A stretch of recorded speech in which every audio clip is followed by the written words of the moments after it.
This episode is brought to you by listeners like you, our intergalactic fuel, and the boost behind this mic. Thanks for supporting our cosmic journey through the universe of sci-fi.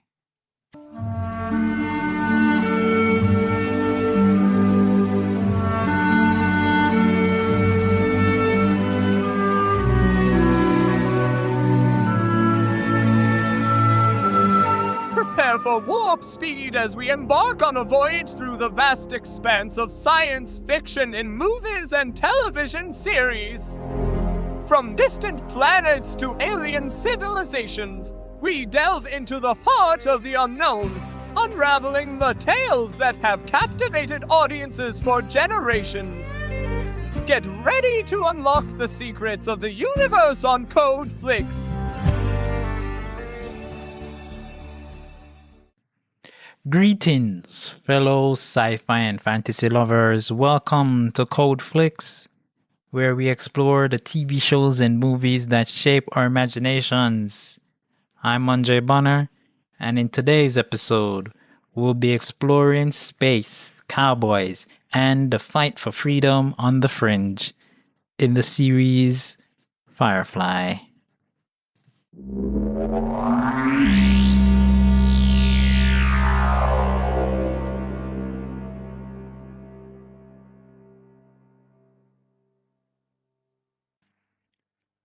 Think cowboys in space. Dusty boots, 6-shooters, and starships. And you've got the unique, unforgettable vibe of Firefly. This series hit me like a hidden treasure. I don't even remember exactly how I stumbled on it, but once I did, I was hooked. It's that perfect blend of Western grit and sci-fi wonder, all wrapped into a soundtrack that makes you feel like you're riding through the stars on horseback. From the brilliant mind of Joss Whedon, Firefly introduces us to Captain Malcolm Reynolds, a former soldier turned smuggler, his ragtag crew, and a few unexpected passengers aboard the Serenity, a Firefly-class transport ship. They travel from planet to planet, town to town, scraping by with odd jobs, legal or not, just trying to stay one step ahead of the law, and worse. But Firefly isn't just about action, it's about found family. There's Shepherd Book, the late great Ron Glass, a preacher with a mysterious past. Simon the Doctor, on the run, and River is gifted and terrifying sister. Each character brings depth and heart, creating a dynamic that keeps you glued to every episode. This writing is sharp.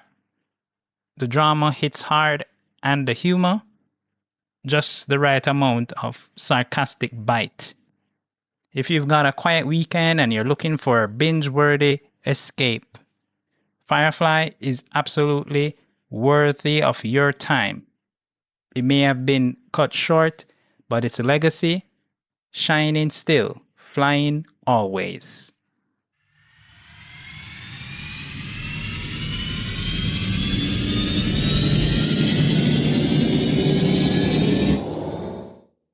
Firefly is an American space western drama television series created by writer and director Joss Whedon under his Mutant Enemy Productions label. Whedon served as an executive producer along with Tim Minear. The series is set in the year 2517 after the arrival of humans in a new star system called the Verse, and follows the adventures of the renegade crew of Serenity, a Firefly-class spaceship. The ensemble cast portrays the 9 characters living aboard Serenity.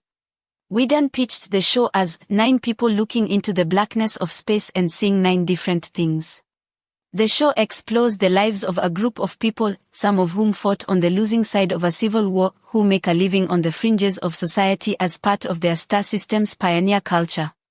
The 2 surviving superpowers, the United States and China, united to form the central federal government, called the Alliance. According to Whedon's vision, nothing will change in the future, technology will advance, but we will still have the same political, moral, and ethical problems as today. Firefly premiered in the United States on the Fox network on September 20, 2002. By mid-December, it had averaged 4.7 million viewers per episode and was 98th in Nielsen ratings. It was cancelled after 11 of the 14 produced episodes were aired. Despite its short run, it received strong sales when it was released on DVD and has large fan support campaigns. It won a Primetime Emmy Award in 2003 for Outstanding Special Visual Effects for a series. TV Guide ranked it number 5 on their 2013 list of 60 shows that were cancelled too soon. The show's post-airing success led Whedon and Universal Pictures to produce Serenity, the 2005 film that continues the story from the series. The Firefly franchise expanded into other media, including comics and 2 tabletop role-playing games.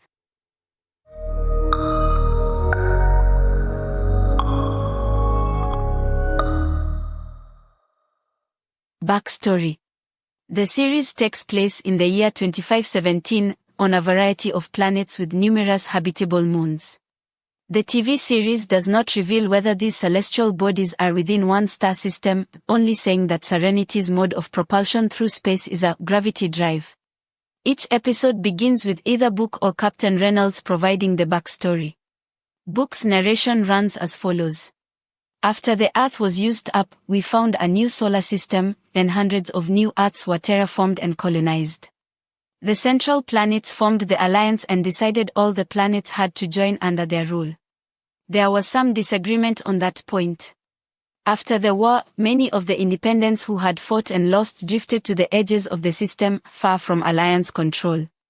Out here, people struggled to get by with the most basic technologies. A ship would bring you work. A gun would help you keep it. A captain's goal was simple: find a crew. Find a job. Keep flying. Dariel Book, introductory narrative for the show. The film Serenity reveals that the planets and moons are in an extensive system, when production documents related to the film indicate that there is no faster-than-light travel in this universe. The characters occasionally refer to Earth that was, and the film establishes that long before the events in the series, a large population had emigrated from Earth to a new star system in generation ships. Earth that was could no longer sustain our numbers, we were so many. The emigrants established themselves in this new star system, with dozens of planets and hundreds of moons, and many of these were terraformed, a process that was only the first step in making a planet habitable. The outlying settlements often did not receive support in the construction of their civilizations. This resulted in many border planets and moons having forbidding, dry environments well suited to the Western genre. Synopsis.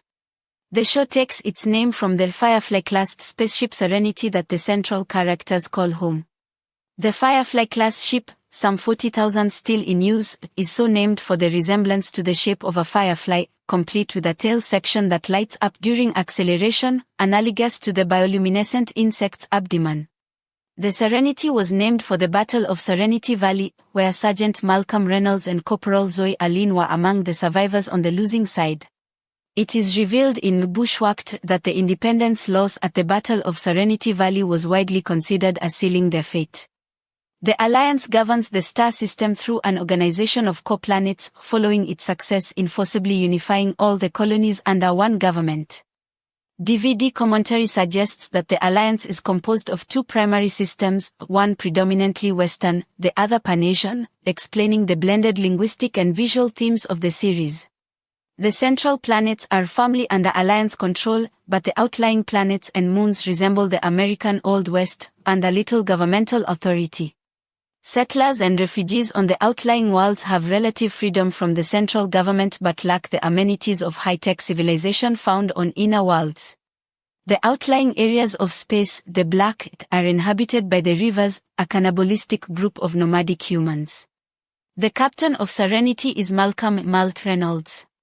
The episode Serenity establishes that the captain and his first mate Zoe Washburn, née Allen, are veteran Browncoats of the Unification War, a failed attempt by the outlying worlds to resist the Alliance. A later episode, Out of Gas, reveals that Mal bought the spaceship Serenity to travel increasingly distant reaches of space, beyond Alliance control. Much of the crew's work consists of cargo runs or smuggling. In the original pilot, Serenity, Simon joins the crew as a paying passenger, smuggling his sister River Tam aboard as cargo. River is a child prodigy whose brain was subjected to experiments by Alliance scientists at a secret government institution. She displays symptoms of schizophrenia and often hears voices. It is later revealed that she is a reader, one who possesses telepathic abilities. Simon gave up a career as an eminent trauma surgeon in an Alliance hospital to rescue her, and they are fugitives. As Whedon states in an episode of a DVD commentary, every show he does is about creating a family. By the last episode, Objects in Space, the fractured character of River has finally become whole, partly because the others decided to accept her into their family on the ship. Signature show elements.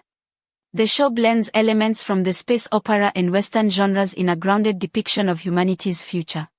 Firefly takes place in a multisocial future, primarily a fusion of Western and East Asian societies, and in particular those of mainland China, where there is gross class inequality. As a result of the Sino-American alliance, Mandarin Chinese is a common second language. English-speaking characters in the show frequently curse in Mandarin. The show features slang not used in contemporary culture, such as adaptations of modern words or new words. Shiny is frequently used as the real-world slang cool, and goram is used as a mild swear word. Written and spoken Chinese, as well as Old West dialect, are also employed. As one reviewer noted, the dialogue tended to be a bizarre puree of wisecracks, old-timey Western paperback patois, and snatches of Chinese. Tim Minear and Joss Whedon pointed out two scenes that articulated the show's mood clearly. In the original pilot Serenity, when Mal is eating with chopsticks with a Western tin cup by his plate, and in the Train Job pilot when Mal is thrown out of a holographic bar window. The DVD set's a making-of documentary explains the distinctive frontispiece of the series, wherein Serenity soars over a herd of horses, as Whedon's attempt to capture everything you need to understand about the series in 5 seconds. Whedon struggled with Fox over the tone of the show, and especially over the character of Malcolm Reynolds. Fox pressured Whedon to make Mal more jolly, as they feared he was too dark in the original pilot, epitomized by the moment he suggests he might space Simon and River, throwing them out of the airlock. Fox was unhappy that the show portrayed nobodies who get squished by policy instead of actual policymakers.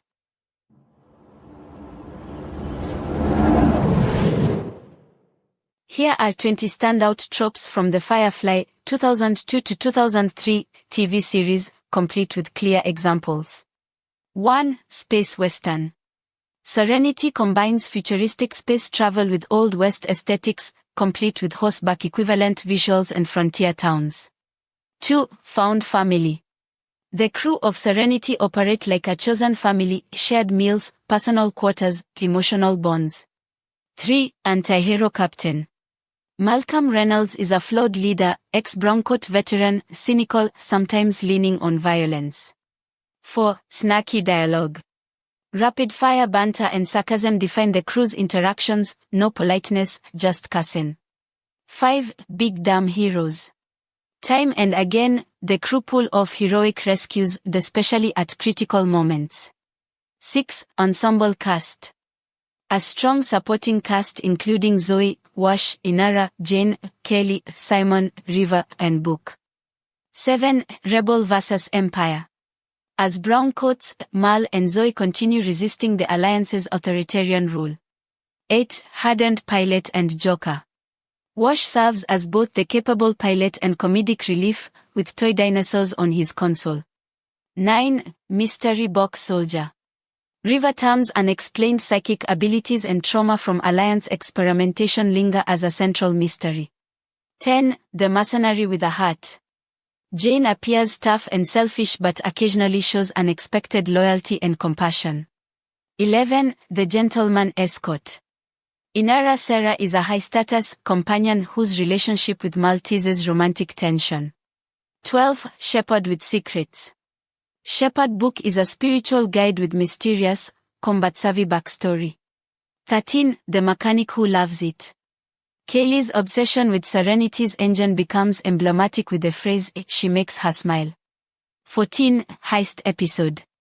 Episodes like The Train Job and Trash feature intelligent, morally ambiguous heists. 15. Horror in space. Bushwhacked features a nightmare scenario with a derelict ship and river terror. 16. River horror.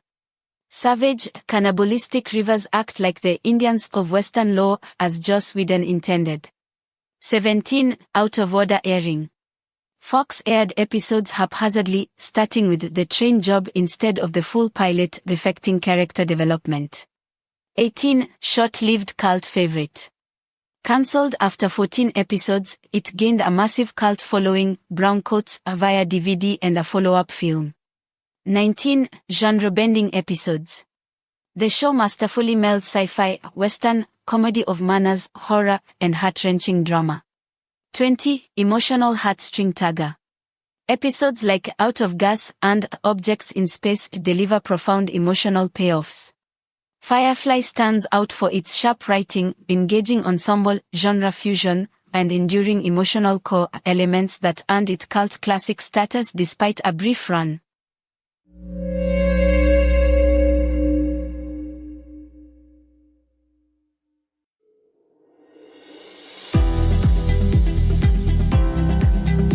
This podcast ain't backed by big credits or shiny sponsors. It's just me, flying under the radar, telling stories about the verse. If you found a little joy riding along, don't keep it to yourself. Share it with a fellow traveler, someone who knows good sci-fi when they hear it. And leave a comment too.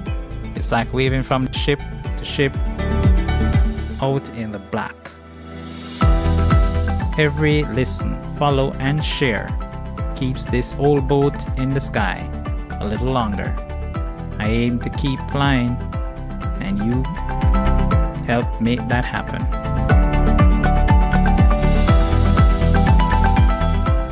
Here are some themes and symbols throughout the series. Themes.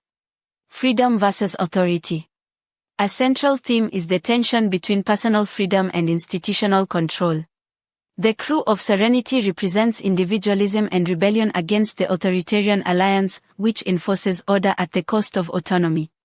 Survival on the fringe. Life on the edge of civilization forces characters into morally gray choices. The series explores how people survive, trade, and find meaning in a harsh universe where legality and morality often conflict. Found family. The crew forms a surrogate family, highlighting themes of trust, loyalty, and chosen bonds. Their interpersonal dynamics reflect emotional survival and solidarity in a hostile world. Class and inequality. The contrast between the wealthy co-planets and the impoverished rim worlds underscores systemic inequality and economic disparity. The series critiques the centralization of wealth and power. War and its aftermath. Many characters, especially Mal and Zoe, are shaped by their experience in the Unification War. Themes of disillusionment, trauma, and resistance to post-war authority recur throughout the series. Cultural synthesis and identity. The blending of American Western and East Asian aesthetics reflects a future shaped by cultural fusion. It also suggests a world where identity is fluid and adaptability is essential. Symbols. The Serenity ship. A symbol of freedom, independence, and the makeshift home. It represents the crew's ability to chart their own path in defiance of larger systems. The Alliance symbolizes oppressive control masked as unity and progress. It serves as a cautionary emblem of bureaucratic overreach and moral detachment. The Rivers. These savage, dehumanized enemies symbolize the loss of humanity at the fringes of society and the dangers of complete psychological breakdown under systemic neglect or experimentation. The Browncoats, rebel faction, represent resistance, personal principle, and the lingering scars of war. Their defeat mirrors real-world consequences of rebellion against hegemonic power. River Tam. As a character and a symbol, River represents lost innocence, scientific overreach, and the vulnerability of the individual when institutions seek to exploit human potential. Conclusion. Firefly is a unique space western that explores the human condition through themes of freedom, survival, and chosen family in a divided galaxy. Its use of rich symbolism, from the ship as sanctuary to the rivers as a warning, underscores its commentary on authority, identity, and resistance. Though short-lived, the series endures as a nuanced tale of independence, moral ambiguity, and the enduring bonds between people pushed to the margins of society.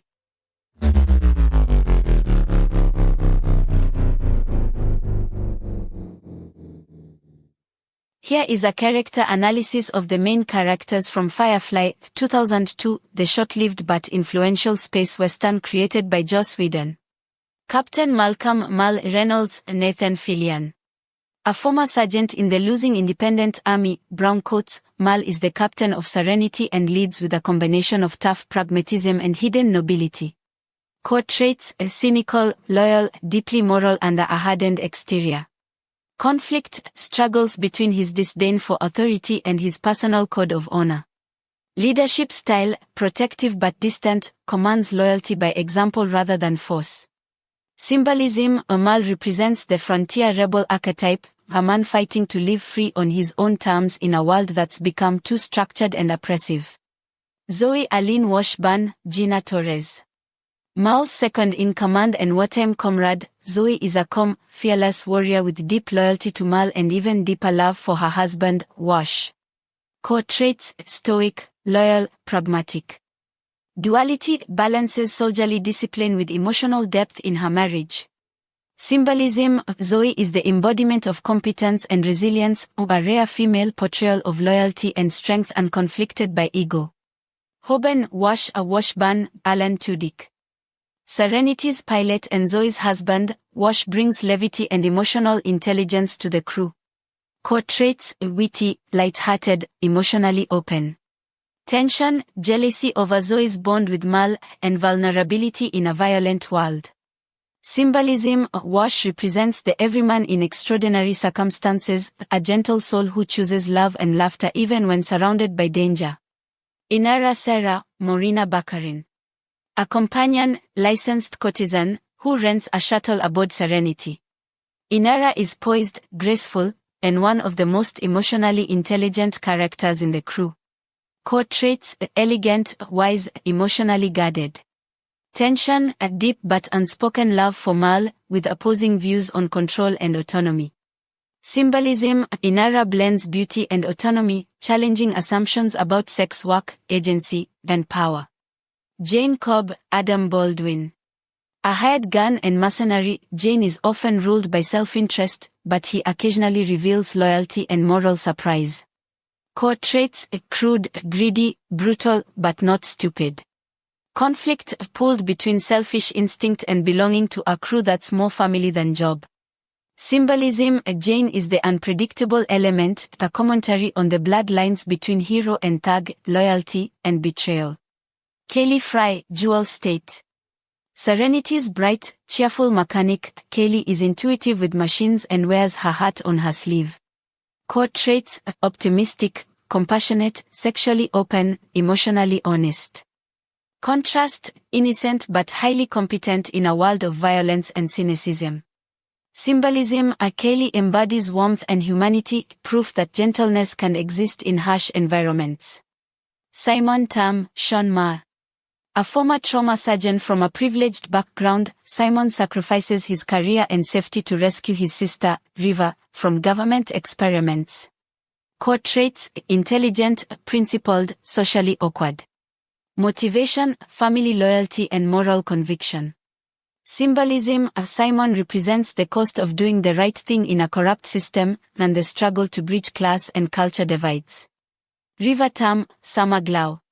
Simon's younger sister, a brilliant prodigy driven to instability by experimentation.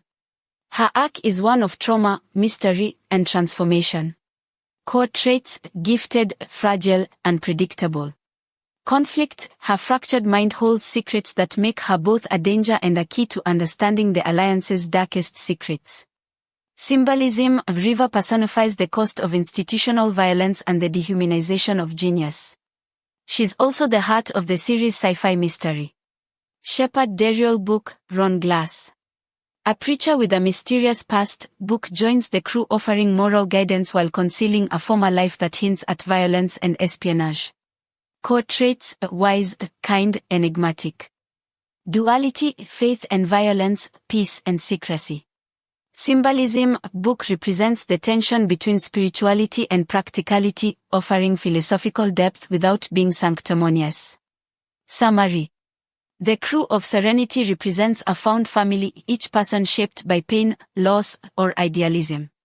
They fly under the radar of a bureaucratic universe dominated by the Alliance, each character wrestling with identity, freedom, and survival. Firefly blends Western archetypes with space-age dystopia, making each character both a trope and a subversion of it.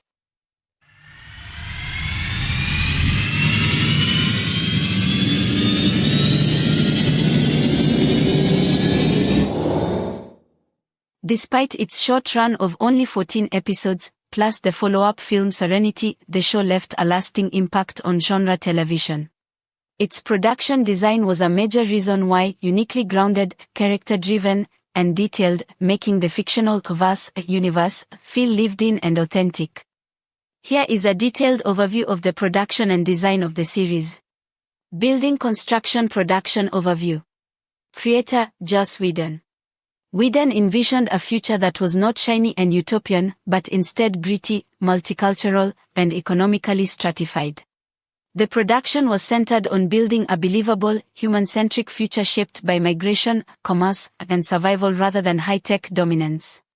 Showrunner and director, Whedon also directed the pilot and contributed to the tone, pacing, and style, integrating naturalistic dialogue with visually immersive settings. Filming locations. Mostly shot at 20th Century Fox Studios in Los Angeles. A combination of constructed soundstage sets, backlit Western town sets, and green screen CGI work for space sequences. Artist palette production design. Production designer, Kerry Meyer. Meyer's challenge was to mix sci-fi and Western design motifs without making either feel like parody. His work centered around practical, tactile environments, especially the ship Serenity itself, which became the show's central visual and thematic space. Small Blue Diamond 1. The Serenity, Firefly-class transport ship. Exterior design. Modeled after a firefly insect, with a glowing rear engine, abdomen, and articulated body lines. CGI exterior crafted by Zoic Studios, with attention to detail such as thruster rotation and individualized damage/wear. Interior design. The entire ship was built as a practical set split across 2 levels. Upper level, cockpit, dining room, crew bunks. Lower level, cargo bay, engine room, infirmary. Whedon instructed that no walls be removable, camera movement had to feel like real documentary-style exploration of a working ship. Lived-in design, mismatched chairs, exposed wiring, tools scattered around, repurposed tech, conveying a ship that's functional, not polished. Small Blue Diamond 2. Frontier worlds and Western towns. Filmed mostly on Fox's Western backlit, famous for Dr. Quinn, Medicine Woman, and other shows. Design emphasized dusty streets, wooden structures, and saloon-like interiors. Worn textures and muted earth tones to convey economic hardship and lawlessness. The frontier worlds reflected an American West motif, mixed with high-tech elements like skycars and robotic medical gear. Small Blue Diamond 3. Alliance worlds and high-tech environments. Contrasted with the outer planets, clean, cold, and heavily stylized. The Alliance ships and stations were metallic, symmetrical, and clinical in appearance. Design borrowed from modernist and brutalist architectural cues, with sterile color palettes and smooth surfaces. Small Blue Diamond 4. Multicultural influences. In the Firefly universe, China and the US are the dominant powers, reflected in set design, signage, props, and decor. Chinese calligraphy, food containers, paper lanterns, and decorative motifs were used across various settings. Dialogue included frequent Mandarin phrases, and some sets had a subtle East meets West aesthetic, e.g., Inara's shuttle with a geisha meets temple look. Costume design. Costume designer, Shona Tupsik. Crew of Serenity, each member had a distinct look based on their background. Mal wore a brown coat evoking Civil War rebels. Jane's clothing was rugged, with visible weapons. Inara wore elegant, traditional Chinese and Indian-inspired robes. Kaylee had brightly colored overalls, reflecting her cheerful and techie personality.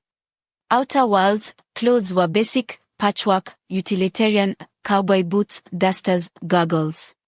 Alliance, sharp uniforms, sleek design, used grey blues and black tones.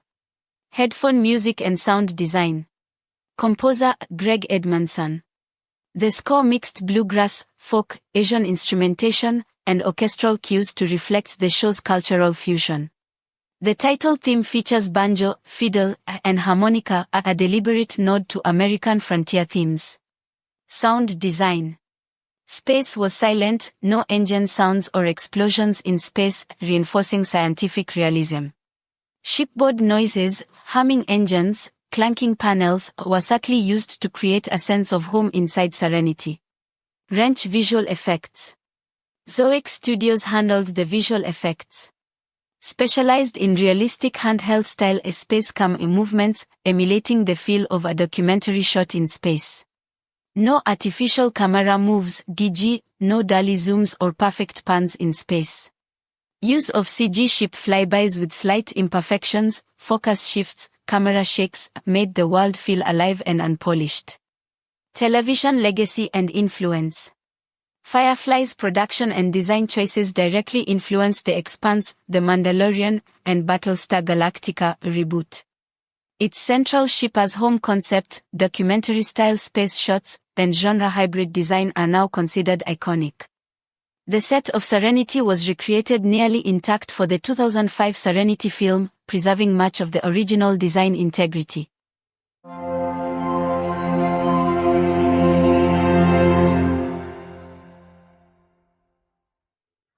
Take my love, take my land, take me where I cannot stand.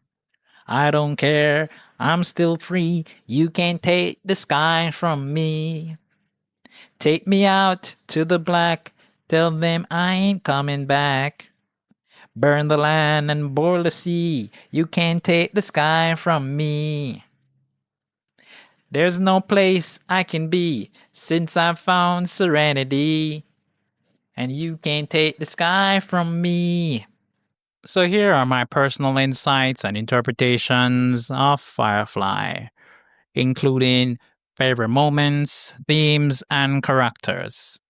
Obviously, the first thing I have to point out about this series is that the theme song is so memorable. It's so memorable that I even sampled the beats in my season 2 trailer for this podcast.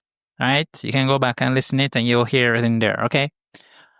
And the whole premise of cowboys in space, awesome, right? Yeah.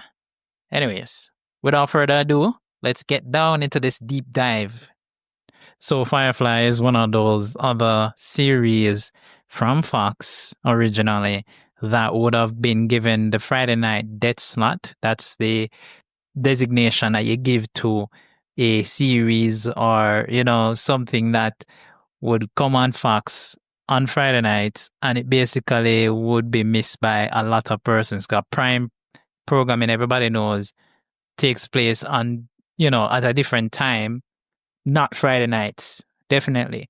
And the other thing that would have been a big issue is the original production aired the episodes out of order, right? So the pilot never gets shown till later down. The very first episode that they started with really just kind of just didn't give any context. He didn't give us or the audience at the time the actual context of what this particular series is about and where it is going and where it could possibly go. Yeah. And perhaps the most important reason for not airing the pilot first was that actually has 2 parts, and it's one of the longest episodes, right? It is, I think, the longest episode in the entire series, right? Yeah. So let's start with episode 1. So Captain Malcolm Reynolds and his crew are aboard the Firefly class ship, the Serenity. They take on some passengers and cargo, and they are unaware that one of them is an Alliance mole who is targeting one of the same passengers them who we then get to see basically was cryogenically frozen, right? Initially, we didn't know that there was that additional passenger because, yeah, Simon, who is our brother, he would have came aboard like a regular passenger with the cargo, and the cargo turns out to be his sister who is cryogenically frozen, right? The crew would be going through a salvage ship for rescue. Oh, sorry. So I'm kind of talking out of order in terms of what really happened. But initially, in the first part, we kind of get a backstory of a war that was occurring, and Malcolm Reynolds was an army captain at the time. Him and Wash was there. Obviously, the aftermath or, the great battle, and it would be basically setting things into motion as to why, things reach to where it is, yeah? So Zoe Aileen Washburn, because she's married to Hoban Washburn, who is the pilot of Serenity, right? Now, they are also joined by Inara Sira. I don't know if I'm pronouncing that right, but she is a companion.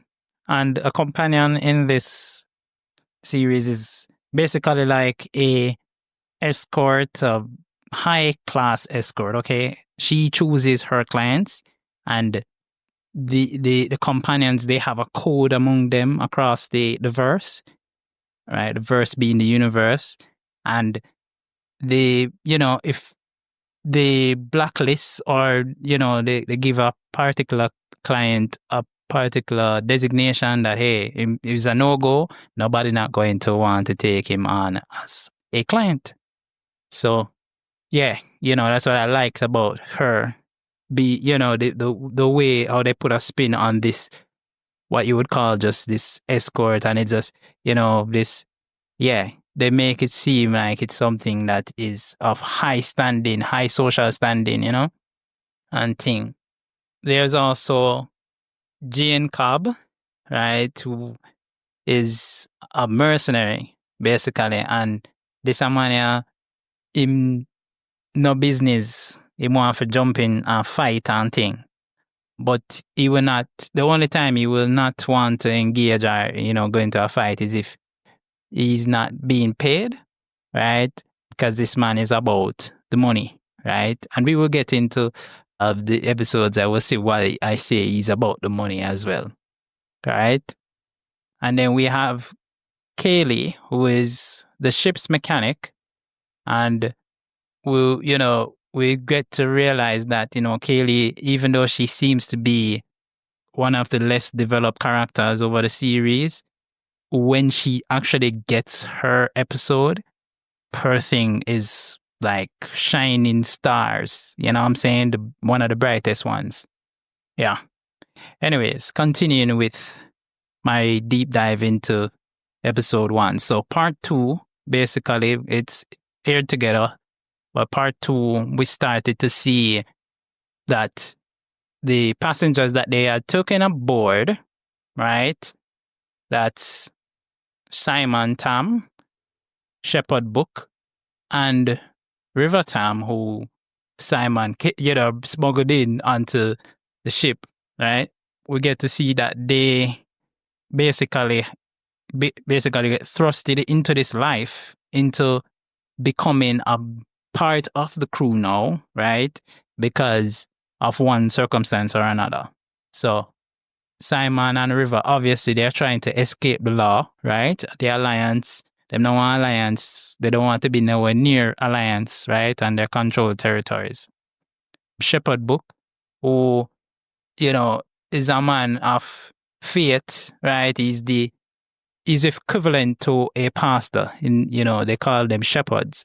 And he seems to be very attuned to criminal activities, right? And this man, him basically, the late great Ron Glass brought him the portrayal that this man was something that you needed to look out for. You wanted to know more about who he is. He seemed like a simple man. He seemed to talk a lot, but not much about himself and his backstory. Yeah, so we'll get into that as well. All right. So we get to realize, say, Simon bring him sister on, and condition is not necessarily the best because, hey, she seems to be a little bit kooky, out there. All right. At the same time, they must figure out how they're going to get past the alliance, because Dobson, who is a friend of Mal, he would have basically came on board and basically decides, say, I'm going to take Simon, right? Shoot Kaylee, right? Simon have to end up spring into action as a doctor because he's a doctor, and he is right in getting, and Mal get everyone out of the situation. Yeah. So that's how they all became a part of the crew, right? That is what episode 1 would have spoken to, because they were in a bind, right? That's Simon and River, and even less so Shepherd Book, because he just wanted transport, but he ended up becoming a part of the crew eventually, right? And it's quite an interesting pilot, I think. Not a lot of persons would get it, because to sit through to watch the entire thing, at one point I was like, wait, this episode and I done yet? Am I actually watching the movie? But yeah, I can understand why Fox might have made that choice to not air that first, because it would have basically not gathered that much steam, right? But I mean, people still watch it in the DVD releases, so there must be something about Firefly that makes them want to continue, right? Anyways, I'm finished with the meta for now, guys. I'm going to jump right into episode 2, the train job. So, of course, this crew, this misfit crew, because a couple of them are passenger / crew, they have no money, right? They're basically poor, even though they have the ship, right? Them not have nothing to get by, right? So they have to get some job, right? And they get a job now to rob a train, right? So episode 2's episode title is Train Job, and the crew go aboard a train, right? Actually, Mal, Wash, right, went aboard the train. Because the plan was they would infiltrate the train, figure out what's going on. When them get on the train, it's not exactly how they planned it out, because they thought it was a easy snatch and grab. That's exactly how I remember them describing it. And so, some things happening in there. So them end up getting the loot and thing. And when them realize what they actually looted, the medicine that the townspeople desperately needed, because they stayed aboard, that's Mal and Wash, they stayed aboard because, of course, it would look very suspicious for them to leave, but also because they realized something was up, right? And so they came off of the train when everybody was complaining that, hey, them rob the train and thing, and I'm trying to figure out who robbed the train. And Alliance troops are there, basically, and thing, and they don't seem that much concerned about what happened. And there was a reason for that, because the way how the thing was set up by Nishka, who is like this crime boss, basically, is that guy. And he will pop up back in another episode. He and them have some arrangement, I guess, right? So when Mal find out, say, hey, what we have done is terribly wrong. You know what I'm saying? We really shouldn't have done that. Basically, go back on the deal, kind of say, yo, we can't do this, right? The whole of the crew and Mal, them argue and I say, yo, we not really think so we need to do this, right? Oh, before that happens, Mal and Wash wife, I keep calling her Wash wife, right?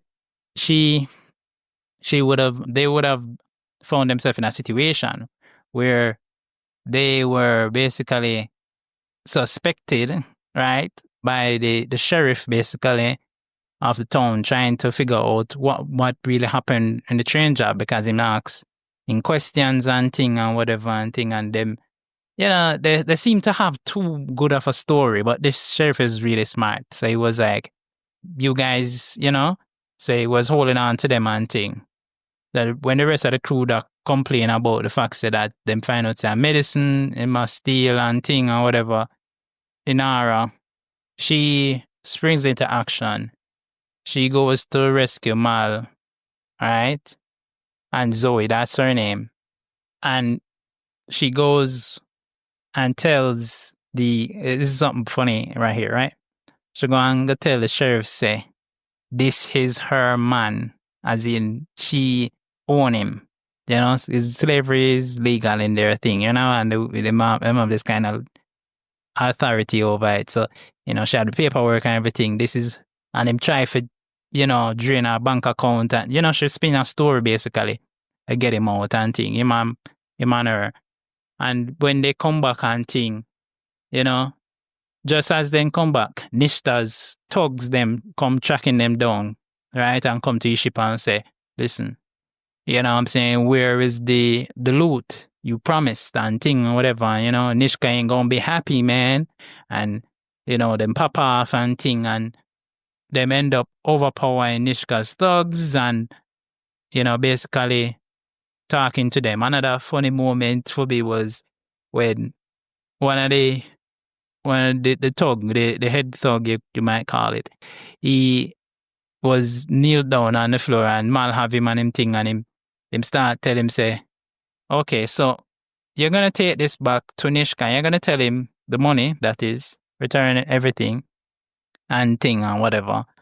And him say, Nishka ain't going to be happy and whatever, and thing. And him say, all right, since you don't want to comply and you behave like a tough guy, I'm going to kick you into the engines of the Serenity and it tear him apart. Yeah, I mean, that was gory. Sorry to just drop it in by you, but yeah, it kind of funny the way how they did it, right? And then it took call another one of the henchmen them forward and thing, and then him start to give the same spiel again, the same lines. It's like, you're going to take, and the man say, yes, I will take it. Because if that going to die today, he better be take it and go back to Nishka and figure out him chances if that going to die. So yeah, they try to refund Nishka's money, and I say they try, right? Because it doesn't work. Episode 3, Bushwhacked. So the Serenity crew, them discover a derelict ship, right?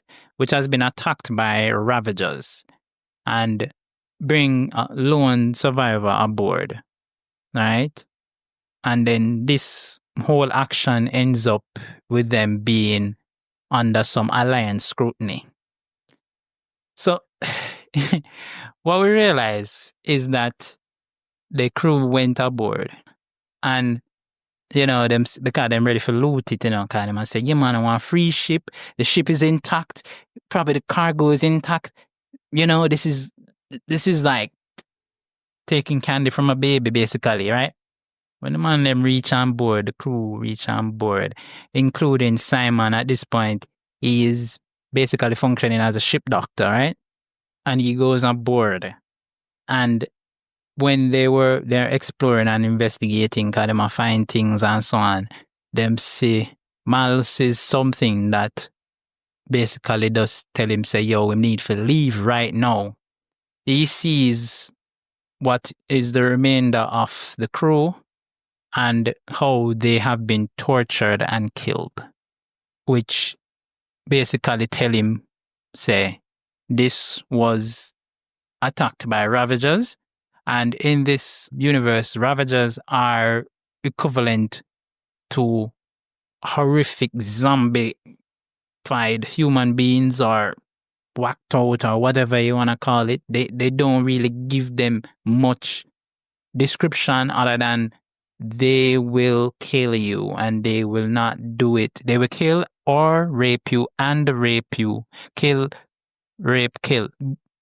Sorry for repeating the words over and over, but yeah, in that order, they basically would be able to do all of those things, or they will do it the other way. Kaylee actually, was the one who mentioned it too in the episode. She was like, they would either kill or rape you, or they will do it in another order. Anyways, now I'm getting my point that, hey, Ravagers aren't to be played with. Mal realized, say, yo, him need to get him hell out of Dodge right now and thing. But of course, other persons on the crew kind of be like, we're not sure if a Ravagers, man, really and thing. Them find a guy when, one jump scare happened, basically, and find one guy hiding in one of the vents in, ear vent and thing, right? And when them find him basically look very disheveled and, yeah, him not really talk. They take him aboard the Serenity, and Simon look after him and try to figure out how him do, if him alright, and right? While them do that now, Alliance ship comes upon them, right? And basically sees the vessel because they must say, yo, hey, what you doing here? Because we don't say, you're not just there to help nobody. You're there trying to loot the place, right? A looty thing. So we need to find out what you're looting. So, of course, Small say, yo, you know what? I better them come aboard because, right at this point in time, we don't know what's going on. Them come aboard and thing, and them say, boy, they have the loot and thing. They might arrest everybody upon the crew, right? And then take them one by one and question them. So while they might question them, the same lone survivor turns out to have transformed into a Ravager himself. And through Mal's exposition, right, he might talk about the Ravagers to the CM commander, Harkin, and say, you don't know about Ravagers, Ravagers, when them leave anybody behind, or basically themselves them leave behind, because after a man see what Ravagers have done to others, he basically want to become that, because him, what I'm saying, his mind has been basically split, him psychology gone, what I'm saying? Everything upstairs gone, out the window. He's no longer human, basically. And as him has said that, basically, the guy break out of where he was, and that him start go up on a rampage, right? Because they had taken him aboard as well. No, he was aboard the Serenity. So when time thing there, if Mala tell him about it and thing, and him never want to hear us first, but one of him soldier come to him and say, yo, say something not going on thing. Him say, all right, me hear you out. What you say? Are the thing now? We solve this problem. Say, I have a camp on the ship and thing, and then him say, if you trust me because I've been through this before. So, and get fit, and trust him a little bit and, ease him up a little bit and say, all right, you go on ahead, but I watch him, and put him on a short leash. Mal go in the Serenity and thing and, when time him check now and thing or whatever and can't find certain things or something. The Ravager out of nowhere just jump out, and scare the hell out of everybody, including me, you know what I'm saying? And, eventually they will have to find a way because, oh yeah, I forgot to mention, of course, River and Simon, if Alliance had known that they were aboard, they would have been basically taken and arrested, right? And then that can't happen because, yeah, Alliance warned them even more than the, Mal for the smuggling and things. So they had basically found a way to sneak them off of the ship. And when they were when Mal was being questioned on the Alliance ship, they were back in Serenity and things. So when Mal ended up having to go back inside there now, he have to kind of hide them, So when he come in and he look and he say, him stand up there, so he have to redirect their attention somewhere else so that they don't see them. And then the Ravager now, as I said, they are going with things and things. So, that made it worse for everybody, right?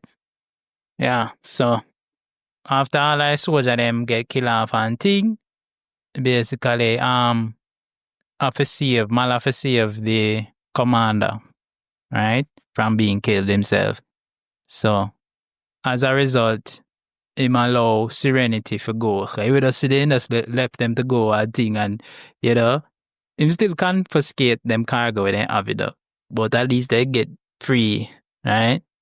And them Alliance destroy the derelict ship, which is the correct thing to do when you find out, say, Ravagers have been there because they can basically, they have them way for hunt, and that's one of their way to keep the ship adrift and to get people to go there, and then eventually them come and, take you out and things. So, episode 4, Shindig. Mal attends a lavish ball on Persephone to secure a smuggling gig and faces off in a sword duel for Inara's honor. So, what happens here is that Mal finds himself in a situation where he basically have to defend Inara, who we have mentioned is like a companion, right? And she would have taken on some clients, right? She have regular clients, and one of them is Atherton Wing, right? He invited her to attend formal dance with him, right? So usually, Inara would be able to see her client. So, Mal allows her to go there and thing. At the same time, in the same place, Mal gets a deal to meet with Badger, who we would have met from the pilot episode. Badger hires Mal to meet up with some contact at the same dance, this very same one where Inara go. So, because Badger knows that he's not the type of criminal that, has the expertise that Mal has, to go and meet with the person at the dance and, be and come off as upstanding, he gives Mal this one, right? Now, of course, Mal and Inara, them have a thing, right? It's in the air, I can say. It's like you can smell it, you can see it, right? That they have a thing. Will they, won't they? Right? And when he goes to the dance, obviously, him see Inara with Atherton, And he's a bit jealous, right? He would have brought his own date along, Actually, the date is Kaylee, right? And Kaylee isn't the type that is used to these kind of settings, right? But nonetheless, he needed, some arm candy, so she ended up going. So when Mal said the man, right? The man, obviously, them square off basically from the get-go. And both of them, jabbing at one another and thing until Mal couldn't take it no more because of the way how him feel Atherton is treating Inara.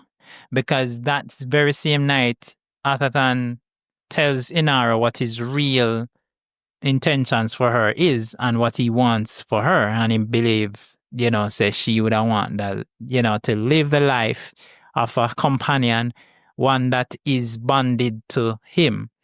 So, he basically want her for himself. But Mal was like, but I think, he's right for you, Inara, and thing and whatever. Him did get a chance to dance with her, and I tell her all of these things and whatever, and she'll say, she not consider it yet, but if she's to consider it, whatever. Unbeknownst to Mal, him got challenged the man to duel, right? And him thinks that the duel would be like guns at dawn, pistol at dawn kind of thing, but it's actually swords at dawn because this man is a skilled swordsman and duelist, right? And so Mal end up after spend the night because once you enter into a duel, right? Once you square off with a man and you basically challenge him, right? And he'll accept the challenge, you can't run away, right? So then put him up in a somewhere nice for overnight and thing. Of course, Inara caring much about Mal, she come to him the night and she said to him, say, why you behave like a, tough head man and rare, basically. If you say, go on like say, you don't want to be, like there is something about being a man in doing this, why you don't just step away from the duel, why you don't find a way out, because she knows that him can find a way out. Him smuggle things all the while. He's always finding himself out of a situation. Why am I continue into the duel? Even though him don't know how to fight with sword.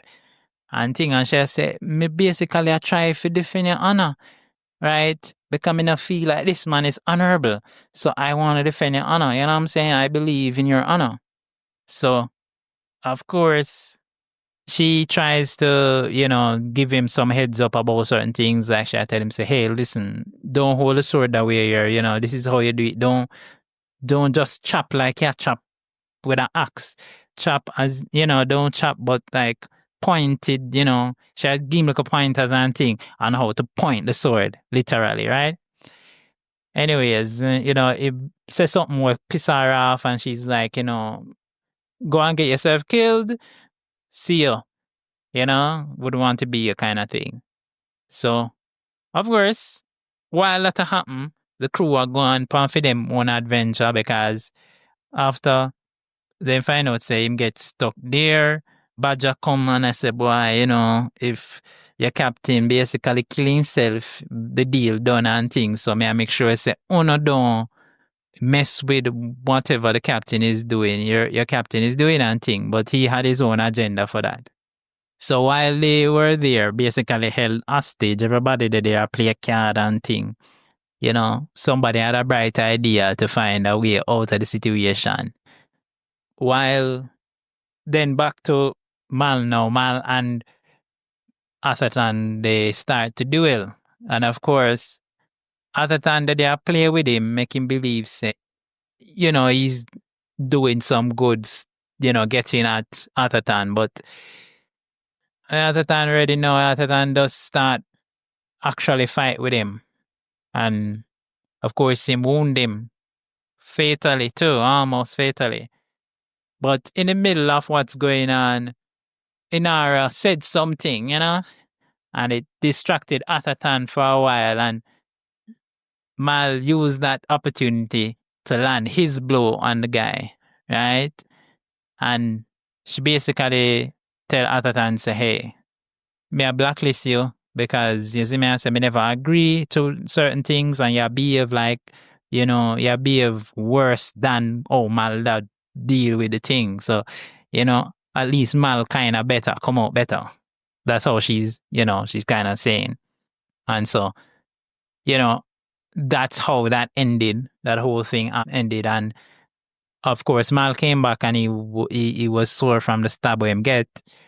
But at least, him pride not too bruised that him couldn't get himself out of the situation. That's kind of thing that happens, over some of these episodes as well. Yeah. Episode 5, Safe. Now, with an episode title like this, you'd think that this episode would be smooth sailing, right? The Tams, right, both River and Simon are separated when Shepherd Book is wounded, right? And Simon stays to save him. River's unpredictable behavior becomes dangerous. So, yeah, the episode they would have gotten from the last episode, right? It would have gotten some cargo, and them take this cargo to a particular place to unload it and thing to make money and thing. The cargo is cows, by the way, okay? So they take they have some cows and thing, and the crew are complaining about the cows and stuff. And Simon was out there and he must say something to Mal, and Mal basically said to him, say, please take your sister and yourself and not go far, far away. Right? Just go and go, and thing and whatever. And he's like, I run me basically, and say, yeah, just go, right? So they went into the town. The rest of the crew was with them. That's Inara and Kaylee, right? They end up going into a bookstore, right? Or one store. I think it was a store. And they basically, Kaylee, she have a little crush on Simon, right?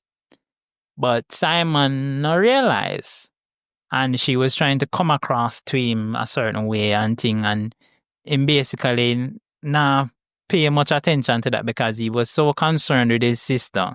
And he not particularly say certain things the right way, So my lady storm out and left him in there. And when he realized what going on, his sister left too. And he must run after his sister. See some people come in at the place and so he must take away himself too.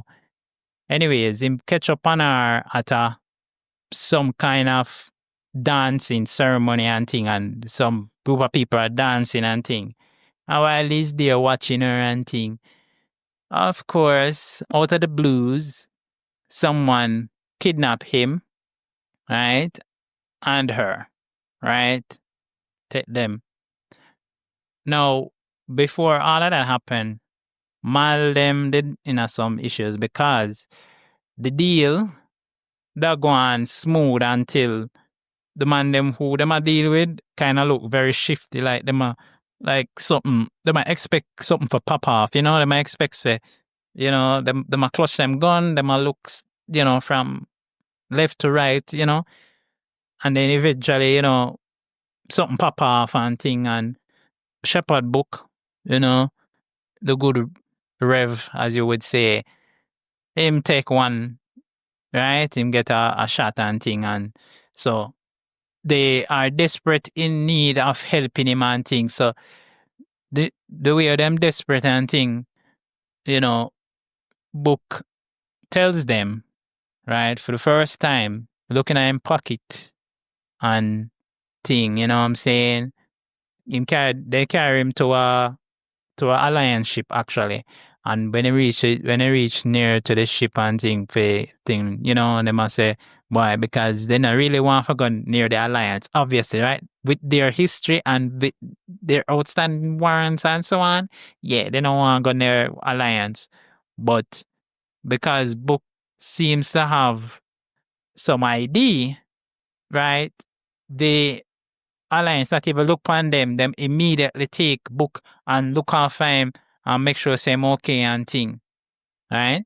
When we catch up back now with Simon and his sister, they have been taken by some religious residents, right? They have this community, and you can see that it looks very, very out of the way. So it look like one of them religious communities that have not seen technology. They have not seen anything outside of regular life, our civilization, what we know. And they're like, the doctor is here, it's like, yeah, he's like them, everybody are rally around because they haven't had a doctor in a while. That's what one of the guys them say. So basically they took Simon because they realized him as a doctor and they needed help for the community to survive, and several of the persons where he was looking at were sick. And so he was looking at ways to basically help them and thing through that and thing. While his sister was there, she saw a sick child there, and the child doesn't talk based on what everybody's saying, right? But however, River was able to discern, I would say, some things from the child who can't talk without the child telling her. So of course, one of the community members who was there, she assumes that she's a witch, and they attempt to burn her at the stake. So them light up a whole stake and everything and put River upon it for burn. You know what I'm saying? Just in time, Serenity returns now because them get back the shepherd book, and he's doing fine, right? He's in stable condition, and them come and them rescue the siblings, right? Guns blazing and everything, make sure I say the residents them of the community don't get to burn, because at this point Simon would have been like, if you're not gonna burn my sister, you're not gonna burn me too. And him stand up there and say, light it. And they're ready for light it still, because they're like, the witch have to burn still in a bossy, so I'm sorry, but we're gonna burn you too. They weren't even thinking about anything else other than she's a witch, she needs to burn, right? Yeah. So, you know what I'm saying? When the captain welcomed them back, and basically say, hey, you're a part of the crew, that's why I'm going to come back for you. Still, is it me? Yeah. Episode 6, Our Mrs. Reynolds. After a job, Mal unexpectedly consents to marry a mysterious woman who turns out to be a con artist with some sinister motives. Saffron disrupts life aboard, right? Mal discovers her true intention. Now, this episode was crazy, right? From the beginning, because we find ourselves at a small settlement, right? Mal just, engage in some local life celebration, basically. They have this like a feast or whatever. And the next day, the man tell him, say, yeah, thanks for, what you've done for this job and everything. And him, wish me could have give you something, and whatever and thing. And then when the ship take off, he see one young woman, right? And she says that she is married to him. And I think that's roll credits. That's when the credits roll. But yeah, Mal, I said, but we're not married and thing or whatever. And he's like, my girl ready for cry. Right? And the rest of the crew get called in because I think it was Zoe, and, Zoe had called the rest of the crew and thing when, Mal gave her instructions to call her husband, which is Wash, for say, hey, we need to find a way to go back to the planet where we come from to, let her off back, because obviously, we can't marry to this woman. You know what I'm saying? I don't know about it. Anyway, she ain't bad looking, right? But, she, to not make her feel any way, them say, all right, we're trying to figure out something and thing while we figure out how to get back and whatever. And because they were having some convenient circumstances where they can't turn back same way, right?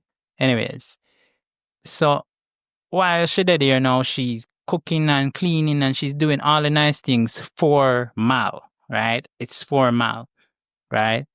One at a time, wash, someone go say, may go refill your cup with juice. And she's like, no, I'll do it. And she take it, right? Almost like she'd have fight for do it. And then, later on, she tries to consummate the marriage. Now, of course, Mal is flattered and, a little bit, probably, enticed about the idea. But, the man I try to remain objective as a captain of the crew, right? Man say, all right, this is the situation. I can't do this and whatever. And she come at him with her best seducing. And she kiss him. And when him push her off and thing, collapses. Yeah. Then she goes to Inara. She leaves and on her way meets Inara. And Inara and her have a little thing. And she goes to wash first. So she goes where Wash is piloting and thing, and she have tried flat up Wash, and Wash is like, no, I'm married, I'm planted, but I'm married, and thing, and she had locked door for him, and thing, that's why they been there, and he's like, no, I'm going to leave and thing, and once him step out, she, lock the door behind her and thing, and she take control of the thing, and she rigs up the Serenity, right? Because at some point we saw where some guys were basically watching it, in space and things. So she rigs it to fly one way, basically, right? Stuck it wheel and everything like, a car just going straight, right?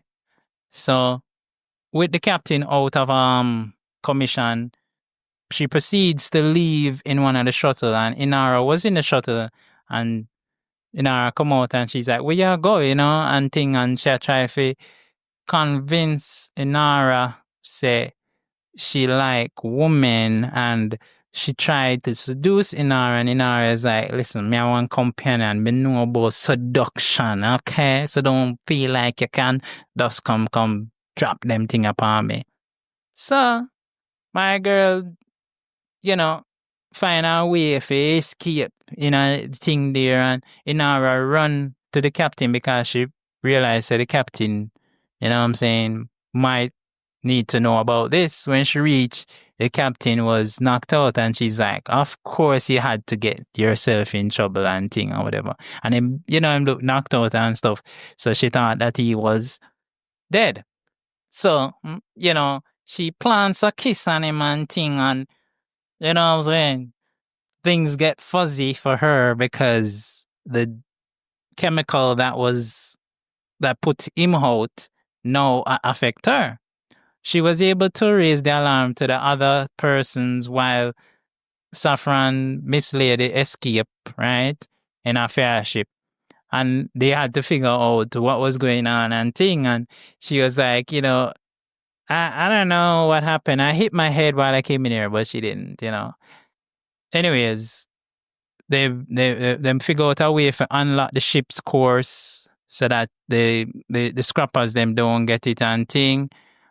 Them barely escape that situation, right?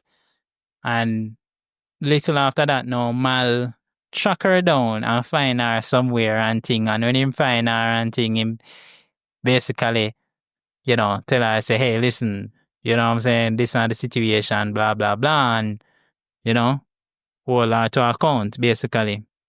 Right? And him, basically get his... And of course, that's not the last we see of her, right, Saffron? This podcast, it ain't fancy. No big backers, no alliance sponsorship, just a worn down ship, a mic, and a stubborn will to keep flying. If you're enjoying the ride, don't just sit there like a mute companion. Share it with a fellow sci-fi fan who knows the value of good story in the black. And drop a comment too, so I know you're still in the crew. Ain't much in the way of coin, but every listen, follow, and share helps keep this rust bucket in the sky. 'Cause out here, stories are cargo, and you're part of the crew now. Episode 7, Janestown. The crew returns to Canton, Jane's secret hometown, where Jane is revered as a folk hero, a legend he never intended. So, I haven't been talking much about Jane, but boy, let me tell you about a man named Jane. He's got a song in this episode. Can you believe it?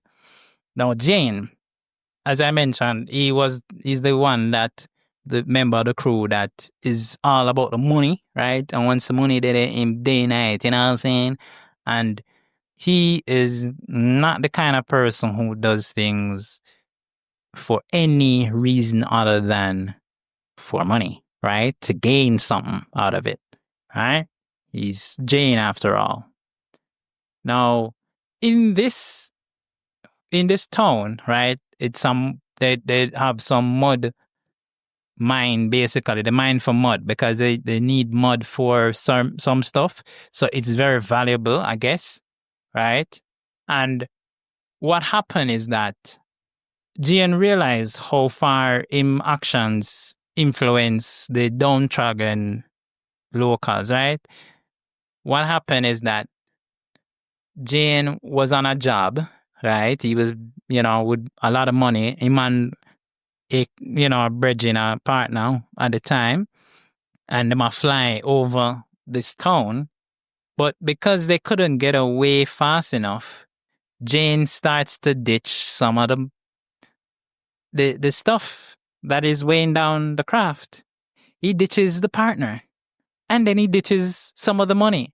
And because he ditches some of the money, and, the persons them who were there, dropping bags of money, I'm saying that was the greatest thing for them. They have immortalized him as a hero. So him have a statue up in the town, right? Which the guy who owns the place, basically who owns the town, he allowed them to keep that, right? He allowed them to keep the statue up because for some reasons, right? Now, Mal and the rest of the crew, while they are trying to figure out how Jade is this hero at Tig, right? They also have this job to do, which is to basically get back the stuff, right? Get some stuff and thing that they're gonna smuggle out, right? So while no, they have a good reason out, or they have a diversion, right, as a part of them plan, because Jane can basically get everyone in one place. So they get him to go out and basically get the people them out there, right? Now, the man who won the place, the magistrate, him find out, say, boy, Jane is in town. So him release Jane former accomplice, right? Stitch, right? And of course, Stitch ain't about anything more than him want Jane now because Jane abandoned him, right? During the caper, right? And him seek some serious revenge. Now, him come and confront Jane right in front of the townspeople and tell him, say, yo, all the way you believe about this man is false and thing and re. But even after that, the people them still be like, yo, but he did drop the money on us and stuff. And, you know what I'm saying? That's all we know. We don't care about nothing else. You know what I'm saying? That even when I village at them, when Stitch shoot at Jane for kill him, jump right in front of the bullet, literally saving Jane's life. And Jane's like, what you gonna do that for? What kind of stupid it's that you gonna do? Right? Now, the magistrate realized that them dead here, and he realized that the Serenity is there. So he basically landlocked the Serenity, right? So it can't take off, basically. Now, Inara would have been in a situation because she took on a client there, which was the magistrate's son. And the magistrate and his son don't have a good relationship because he wants his son to become a man, right? And so becoming a man, losing his virginity, right, is what he paid Inara for, right? Magistrate got, but Inara sits with the son, and the thing about companions is that they don't rush into things, and she helps him to understand what it's all about, and she's gentle, right? I don't have to say anything else, right? They eventually do the deed, and afterwards, she says to him, because she was talking to him, and she's like, doing this act does not make you a man, right? It's not what defines you. What defines you is your decisions, your choices. And I thought that was something, good writing right there, right? So after they're ready for leave and thing, he's telling her about Jane, so that the persons them will come and thing. But when he was talking to her about the person, she thought he was talking about Mal. So she's like, yeah, he can be a hero sometime and thing. Him can be, But then him tell her the name, say Jane, and she's like, Jane? And he's like, what gonna happen now and thing, and him tell her, say that him father have them landlocked and thing, and them plan for thing there. So of course, what him do, because he is a fan of Jane, right? And he obviously likes Inara. So when him father asked him who gave orders to unlock the ship, him say him do it. And he made that decision because him a man. Of course, his Serenity gets to depart, intact with the loot. Episode 8, Out of Gas. So this episode is one of them episodes that defines series like this, because where other series, I should say, have trod with the whole idea, the concept of using flashbacks or, using certain expositional devices in their in the series. This one does not do a lot of overhanded or underhanded gesturing with flashbacks. They use it very judiciously, and this one was one of those episodes that had flashbacks in it, and it wasn't that, you felt like, oh, these flashbacks are just too much. No, you felt like it was actually telling the story. It was actually giving you what you needed for the journey. So in a life-threatening crisis, the ship falters and the crew evacuates, leaving Mal trapped. And this prompts the flashbacks, as I mentioned, of Serenity's formation, how they came to having Serenity, right? And the rest of the crew that would have joined, right? So an explosion happened in the engine room, and this leaves Serenity with a dead engine and inoperative life support, right, system. And them not no backup options because she's an old girl, right? That's how they define her. And, you have to be very, very careful, just like a car, some of the cars them nowadays might be able to buy certain parts, and if you're not able to buy the parts, you're gonna treat her right. You're gonna make sure say, you get the oil change. You're gonna make sure say all of those things. That reminds me of something. But anyways, you want to make sure that you take care of your car or your ship, right? So them not have much hours of oxygen left, and Mal asks the crew basically say, for leaving a 2 shuttles and thing, them gonna find some way if might try some things to figure out something and thing. Him a go remain on board, right? What makes matters worse is that Zoe is out of commission, right? So she has been injured and she needs help and thing and whatever. She can take over, as him second in command for do anything, right? And she can countermand any decision he make right now. So everybody does basically look on him, basically the thing there. So him convince Zoe, Jane, Inara, Wash, Kaylee, right? For join the crew in his flashbacks, right? So we get to see how him, and Zoe came together when he met with Jane. And that one was interesting to me because basically Jane and another accomplice, practically, he was working for someone else. They were about to rob Mal and Zoe. And basically, they argue over details of what Mal was letting him know. So Mal tell him, say, yo, if you were riding with us, basically you would be able to have your own room, you'd be able to make certain money, you would be able to do certain things. That even when I time when the man attack and the man say, yo, so enough talk, man. We need to take out this man. Jane, what you do? And Jane say, shut up, I'm the shotty man. He shot him man, you would have partner with you. And he say, so you mean that so-and-so? And like him, I say, yeah, man, and thing. And basically, make him double cross the man that way he come with. Right? And how he met Inara, Wash and thing. Another one that was interesting to see was Kaylee. So Kaylee, there was a pilot before, right? Before Wash. And that pilot was, it was one of those man where, had the ladies and thing at the beck and call. So Kaylee was one of the ladies, right? And after them, Malcolm discover, say, the pilot did basically keep them at that location because he was doing his deeds.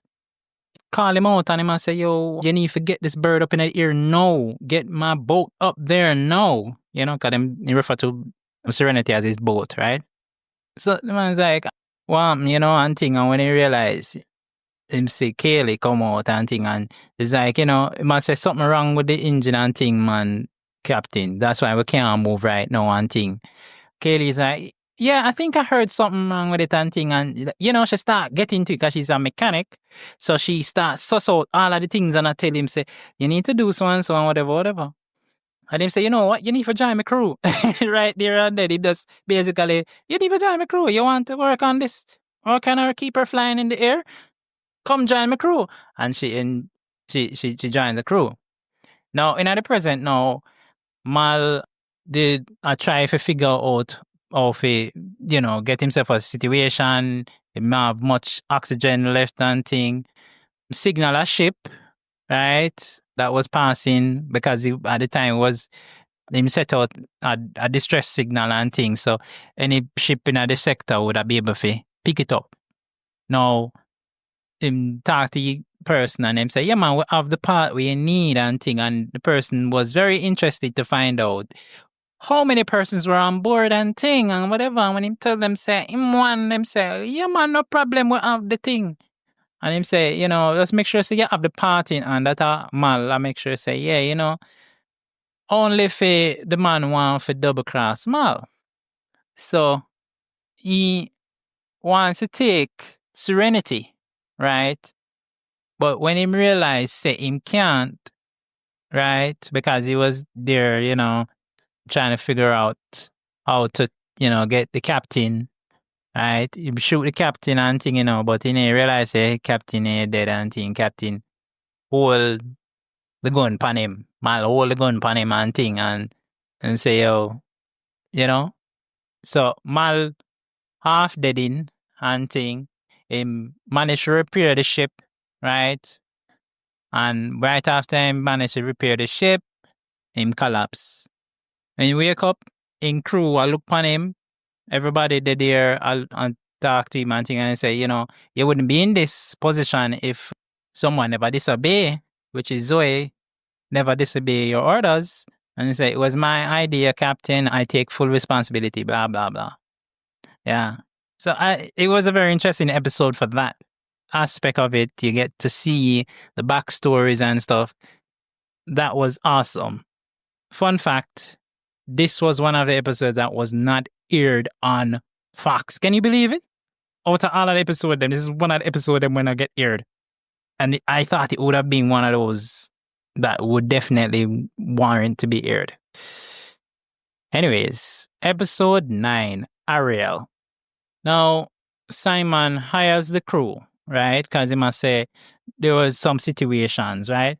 Simon hires the crew to smuggle River into an Alliance hospital for tests, but Jane betrays them for personal gain, right? So, while them are wait on the core planet Ariel, Simon hired a crew to help to smuggle him sister into the hospital for a diagnostic. In return, him will tell them how to loot the hospital for valuable medicine. Once inside, Jane attempts to turn court and turn in Simon and River for the big reward, right? I told you, this guy is about the money, right? Mostly about the money. But, of course, the Alliance, they're not really interested in living up to their end of the bargain. Them arrest Jane, right? And them keep the bounty for themselves. Because them are calling the feds, the bigger cops them now. So while them they in a custody and thing, and the bigger cops come in and a question and ask, about what is going on, bigger cops them take out the Alliance man, them were there in the hospital. Them turn on this device that basically make them blood rush out them eye and them nose. Yeah, very gory stuff, right? And the crew managed to escape, right? And eventually get back to the ship, right? Jane and Simon and River. But Mal and I idiot, because Mal realized that the only way that they would have been on them so fast is because someone called them. And he surmises that it was Jane. So I'm ready now to eject Jane off of the ship, right? While the ship is in flight off of the planet. But Jane was like, all right, like you look like you're serious and you want to eject me and thing. Don't tell them what I did, right? But I don't want them to,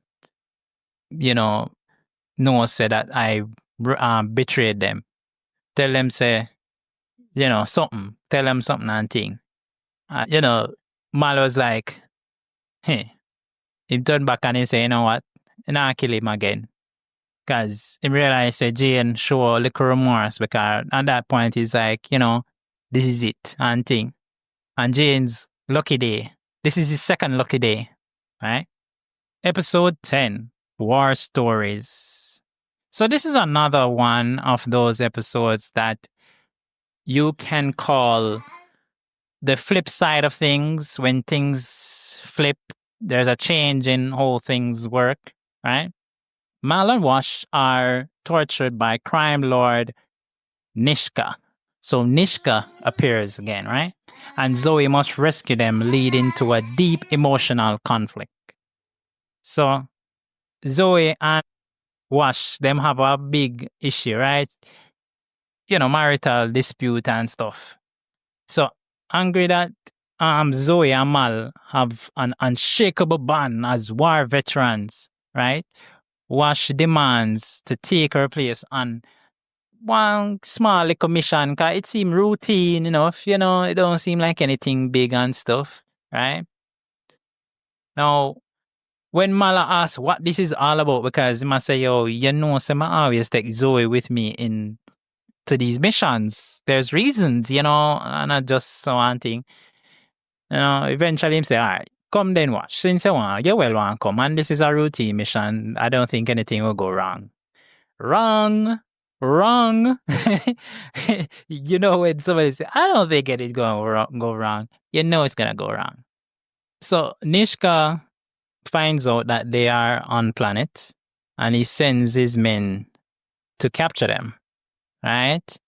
Because in believe in a fame reputation and believe for restoring reputation, him need to do what he failed to do the first time, which is to torture the man, right? That's small, right? Because he never complete the train job, right? So Zoe now end up having rescue them, right? Now how this happens is that Zoe brings some of the money where she think they have and thing when Nishka would attack, and when she go, Nishka basically say, you know, you can only get one of them. You know what I'm saying? Before that, a funny thing happened is that there's a lot of, you know, cut scenes where Wash and Mal basically are cuss about the fact say Zoe is close to him, right? And for keep Wash alive because Wash was about to conk out, you know, through the torture. Him tell him say, yo, me I go sleep with the wife when I get back. Right? Now, when Zoe come, she rescues her husband, obviously. She say, you know, no question. You know what I'm saying? As him ask her, which one you choose? She say her husband. And she take her husband and get the hell out of Dodge. Now, when Wash go back and thing, Wash is like, yo, we can't leave the captain. There's no way we can leave the captain, man. After all, we will go through, we can't leave the captain and thing. So, she follow him, of course, into the mission, right? Them when the other persons them here were going, they're like, no, we don't want to take part of it, which is Jane, obviously. Jane's like, yo, we don't want to take part of this, right? The others were a little bit reluctant, but they weren't as bad, right? Shepard and Simon and, you know, the sister, right? But the sister, obviously Simon are protecting sister, so you don't want his sister anywhere near it. But those three, they end up going, right, with Zoe and Wash. Now when they infiltrate back the space station with Nishka Depan and start throw a bomb and grenade and gun shooting and thing, Mal alerted to what was happening now, because he did half a dead, right? And in on the table and thing. Him managed to knock out Nishka second in command and thing and go off of Nishka, ready for deal with Nishka case, right? After that, now he end up a fair fight with the second in command. The second in command have him over the barrel, basically, you know, ready for kill him and thing and whatever. And when Zoe see the two of them are fight, she's like, this is something the captain has to do alone. Captain said, no, but I have to do it alone. So they shoot the man and, you know, if God doing the thing there. And then another funny moment happens is that River, she comes out where Kaylee is. Kaylee, though, you know, she got scared because, you know, she don't know how to shoot and she don't really shoot gun. Drop the weapon, right? And River come to her rescue, take up the gun. And she look out there and she see the man them. And, you know, like she doing maths, she just count off them and just shoot. She just get up, one go, 1, 2, 3, and them dead. Yeah. So we know say that girl here crazy, you know what I'm saying? From the hospital, we know say that, you know, she has a certain ability, but now we realize say, yo, that is how crazy she is, right? Her abilities are. Episode 11. Trash. So this episode is kinda crazy, right? You remember Saffron? I mentioned that you'll be hearing about her again. So Saffron, she end up there with ally of Mal, right? This wealthy guy, right? When Mal go visit him and thing, the man I say, boy, you know, all is good and thing and whatever and thing. And I say, but may I notice that you shave your mustache, man, and thing, you know? And I say, yeah, you know, my wife, you should meet my wife. When Mal see the woman. No, Saffron? Mal point a gun at her and she point a gun at him, but immediately, right? But before I say that, the opening of this episode, we saw Mal naked as a damn barn, sitting on a rock in like a desert on a planet. And you're like, what the heck is going on? Because he's like, not again, right? And then, the episode starts with the music and then we see them pointing gun at one another. Now, them fist fight, and thing, and the man have to say, break them up. And when the man realize what going on, because Mal explain situation and say, he married to her as well, right? And get to realize, say, and a good man, him left her with Mal and thing. Now, Mal, I wait for him, crew for come for him with the antiques and everything we have and whatever. And she did there and she'll try to seduce him again and she'll try ask her to away and thing. She did there and she'll go on with some stuff and thing and him all tell her, say, listen, you need to walk about 30 paces that way there, out of my sight. I don't want you near me because right now, you do the most, right? This was one of the episodes that didn't get aired originally on Fox either. Yeah. So he gets back on board, and when he gets back on board, unbeknownst to us, the audience, because we didn't see when time, him stuff firing at the crate, right? Him release her from the crate after him tell him, in talk to in crew and stuff. And him tell them about this caper that she has planned, right? Which is to get a precious antique weapon, right? From a wealthy man, right? On one planet, right? So she and him basically lay out the plan, and the crew is like, I don't know, should we trust Saffron? The planet sound kind of strange. Boy, some stuff, this, that. Yeah, all of those little things. Now, they eventually say, you know what, yeah, sure, we'll take on the job. So Mal and Saffron end up go at the place and thing, and them infiltrate the place and get inside and get the gun out of the thing. And as him almost get out the gun, this guy enters the room and is like, wait, stop.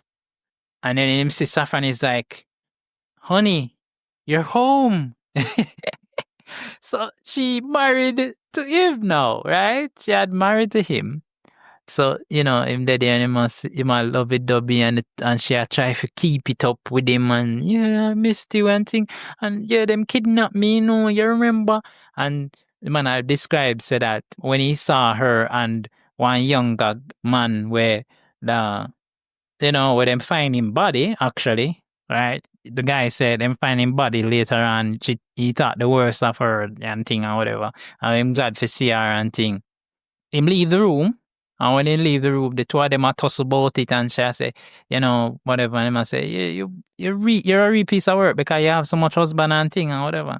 And when the man come back in the room, would say, hey, listen, I call the authorities, because me the figure more or less say something up with you, right? And thing. So, anyways, she cuss him out and thing now. Tell him the real deal, so I mean, even did like you and all of these things are rare. The authorities arrive now, so they have little time for escape and thing. The crew have the for them part, because the crew was for them part was to pick up the weapon, because all them do is just make sure so they get the weapon out of the building. So then pick up the weapon and thing and, get away scot-free. Now, Saffron and Mal now, them escape and thing eventually and thing. And while aboard the ship and thing, she start for almost sound like she ready for come clean. True, come clean and thing. And she did and she talk to Mal. And me I say, Mal must be stupid. Because me would have pick up say something wrong with this woman here. Right? She turns the tables on him. She gets his gun. Right? And she gets him to strip naked. So that's how he got stripped naked and stuff. And in the desert, the same desert that we saw him in. Now, the crew, they didn't have a problem too because apparently she rigged the ship for automatically at a certain point in time to, shut down and thing. And so they had to land and deal with that situation, right? Which was probably her way of giving herself enough time to get there so she can steal back the weapon and thing. So when time she, reached at the places where the Saffron reached at the trash heap where they were going to stash the gun, she searched the thing and Inara come in and say, "What are you looking for?" And I was like, "Yeah, we already take it already. We knew exactly what you were up to. We played you from the start." I mean, that was like a double whammy. I was like, what? So Inara didn't know about this and think they all stage a fight, and it looked like a real fight, and so all of that was done for her benefit. And then even Mal was in on it too. I don't know if he was in on the fact that he was gonna be stripped naked, or probably him did think said should I do something else to him, but yeah. Anyways, Inara leave her locked up in the CM storage container, right, with the trash, and to call the authorities. So when the authorities then come, they will take her. That is so crazy. You know what I'm saying? Episode 12, The Message. So the crew basically pick up their mail, right? Now, Mal and Zoe, they receive body, right, of a old comrade in arms, right, who fought with them in the Battle of Dukang. So, them attempt to honor him wish of being returned home, a recorded wish that him have.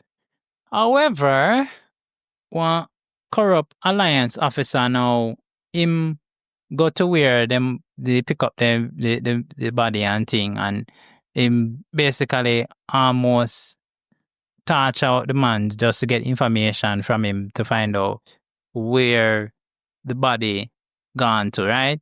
So it happens that the comrade in arms, Tracy, he had his organs, the organs that he has, he's smuggling them, right, for the, some company and things, some bad company, right?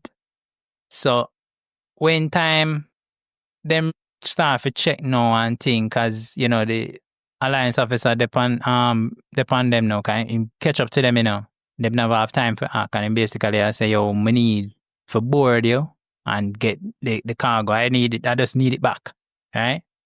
So them start search about now for clue now when them say, you know what, we're gonna do an autopsy. And Cyber cut in him, when Cyber cut in him, the man wake up, right? Because they realize now so that him have some organs and thing or whatever, he can explain and stuff, and him double cross the people them will employ him and thing, right? And that them kill him new buyer, so the buyer would take it and kill him.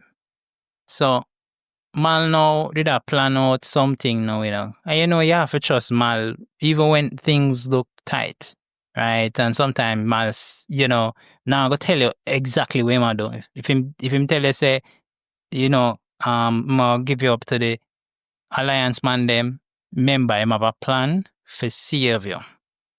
Now they had a little bit of a flashback for sure how this guy was.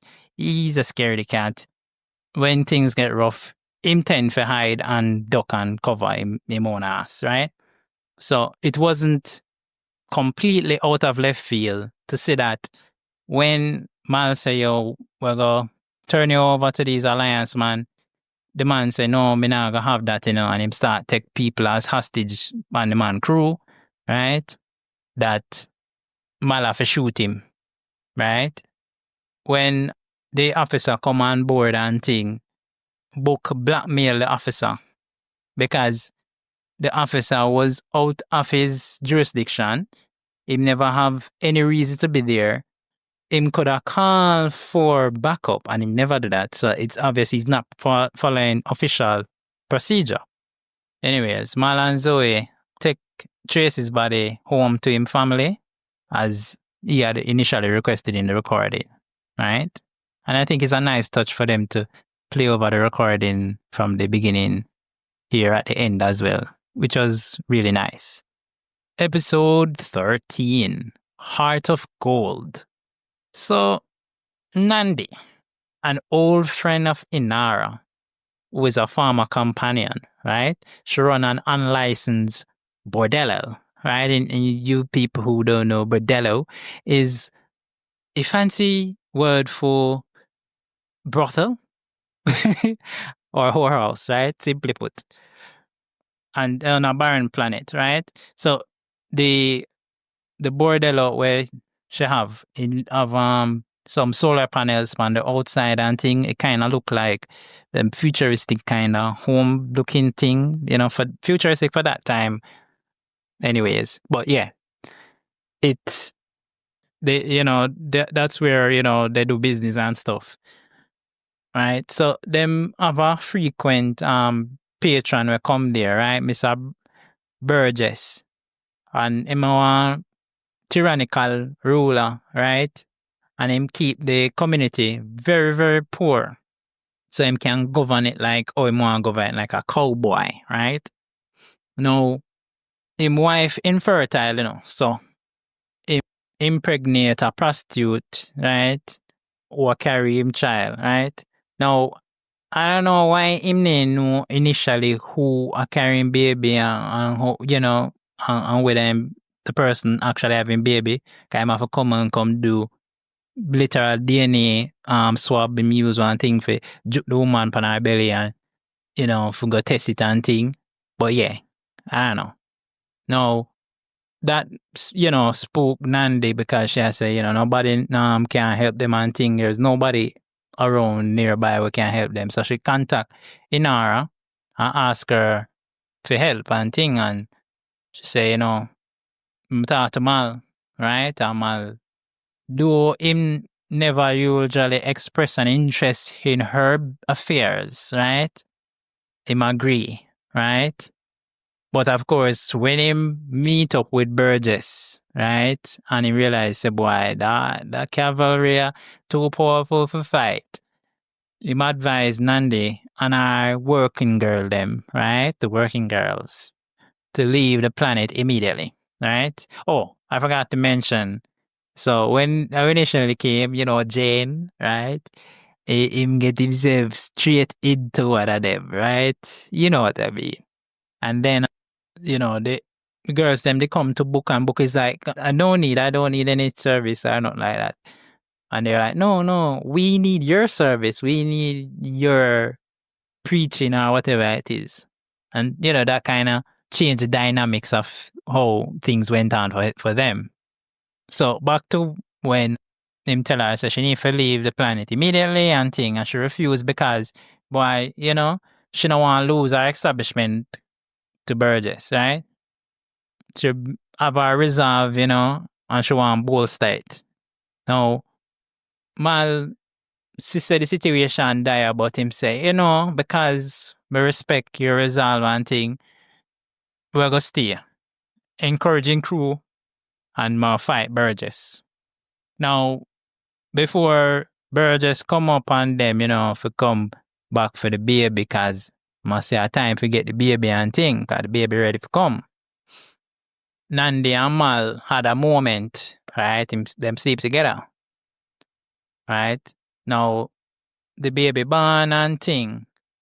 So, even though Inara, right, and this comes back to the will they, won't they thing, Inara seemed outwardly pleased that Mal has put his intimacy issues aside, right? Because she always say, you can't, you just always buy the book and you can't even become intimate and thing or whatever. She was chastising about in relationship.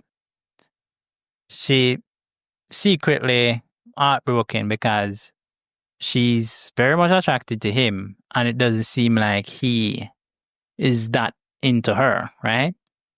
So, of course, with the help of the crew, Burgess and him forces get defeated, right? Another funny little moment was when Jane and the girl lay in a room and Jane is like, all right, so what I want you to do, I want you to take the gun and he must show all of the gun him and he must say, so when we come back, me just need if you just pass me the next one, right? And the next one. So, she know exactly what to do and thing. And then him say, let's get to work. And she jump on him. I thought that was funny. Yeah.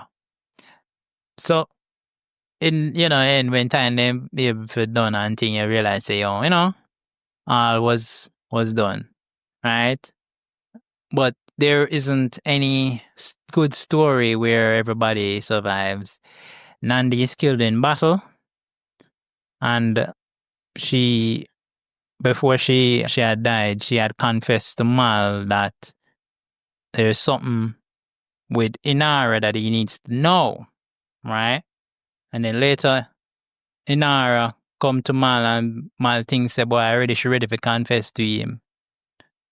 She was ready to confess, but not about what she felt, but that she was planning to leave Serenity for good. Yeah. So this episode ended on a nice note, nice emotional tug, like what will happen now, What do we expect? All right. And then this is one of the episodes that aired. This was almost at the start of the series, episode 14, in the order that it had initially aired. But this is the actual final episode of the series, Objects in Space. So River telepathically hears the crew members' innermost feelings, right? So she walk around and thing and everybody talk and it's like, yeah, I wonder, how she hear the things how them think about certain things. People talk to people and they must smile, but deep down they must think something different. So she hear all of those things, right? Then all of a sudden she pick up a gun in the Serenity cargo bay, right? Which she would have been perceiving as a tree branch, right? And the others, people they will say, she too dangerous, everybody say, stop, put it down, River. Don't do anything with that gun. Now, the bounty hunter Jubal early, right? He sneaks aboard the ship because him there watch things transpire, and he intend on claiming the bounty upon River and Simon. Now, him sneak aboard and him incapacitate the crew, right? And him hold Simon hostage, basically, forcing him to locate River, right? Who him can't seem to locate her now, right? So while him a search the ship now, him claim say him not evil and him simply want to do what is necessary, right? Anything that's necessary to achieve him goal. Then out of nowhere, River Vice appear by PA system, right? She claims say she melt and is now fused with Serenity. And she had us for like a good little while, because me I think to myself, say, boy, she has some little strange abilities, maybe she's able to do that for true. And she talk about the fact, say, the way she hear the crew talk and how they were thinking about her, she just decided to do that, right? Of course, him a disbeliever and thing, but the Vice seem very omniscient, right? And him and she knowing some extensive details about his delinquent behavior, right?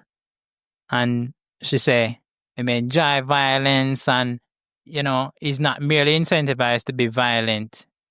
In the meantime, now, she secretly talk to the crew and I tell them how to mobilize and thing, for plot the how to get him off of the ship and thing. So while him dead here and thing, and she talked to him about something. Him realized, say, she is on his spacecraft, right? Now, River tell him, say, she will go with him willingly, right? If him just leave them unharmed and stuff. Now, Simon now want that for happen and thing, and early, I try to get away, him shoot him, right?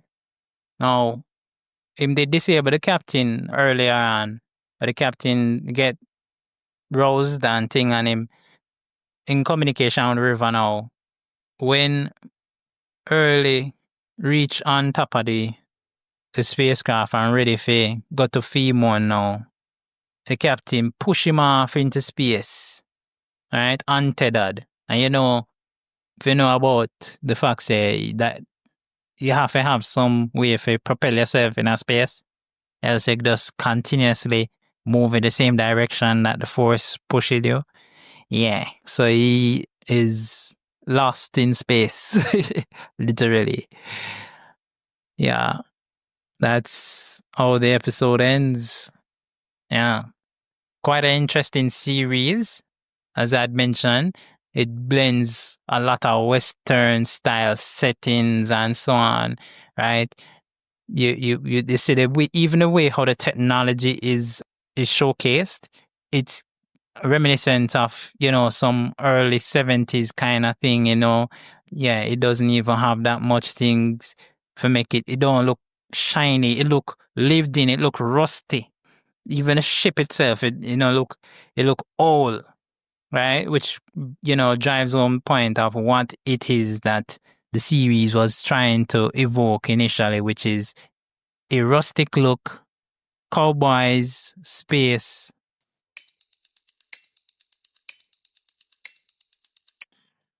So here are my theories about unresolved mysteries and plot points. So Firefly would have been cancelled only after one season, right? It was followed by the film Serenity, which we'll do a podcast episode on its own, you know, context and all of that, right? It has a range of comics, novels, right? Its abrupt ending left a lot of storylines unresolved and inspired extensive theories and speculations, okay? So some of the major unresolved plot points is,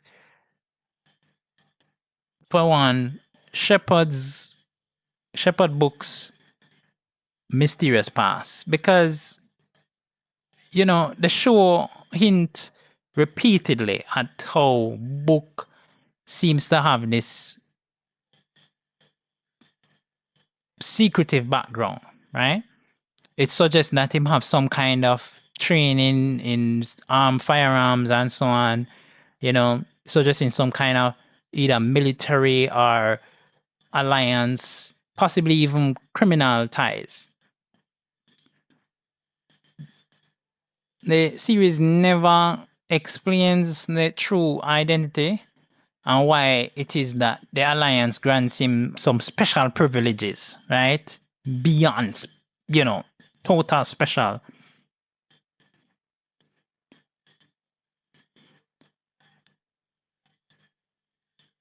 Inara's secret illness is another thing, right? So there are some subtle clues, such as her mysterious syringe, right?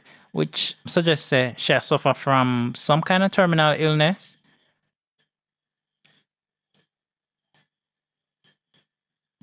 The nature of the disease and its impact on her choices, it kind of leave open a lot of questions, you know? Yeah. How could we go about not talking about River Tam's powers and the Alliance experiments? So, it's obvious. River Tam is psychic. She has some combat abilities, right? Which only we see kind of explained a little bit. we don't know the full extent of the Alliance's experiments on her and what the broader goals and, mission of all of that was, right? It kind of left up in the air.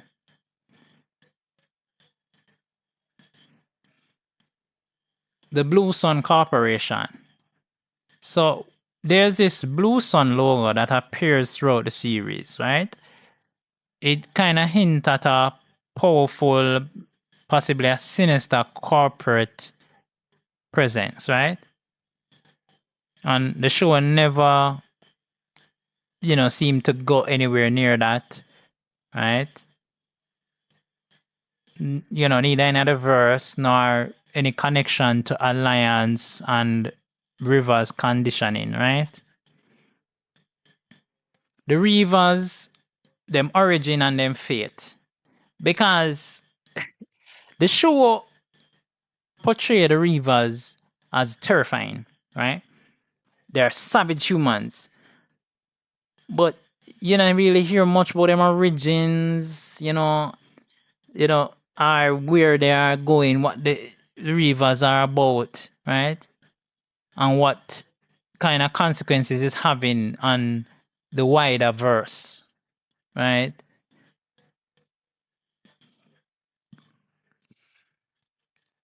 And then there's the crew's future, right? So with only the 14 episodes, right? And the one film, many of the character arcs them not get that complete roundness to it, right? There are some that are unresolved, especially with the romantic tension between Mal and Inara and the futures of Kaylee and Simon, right? Jane and Zoe.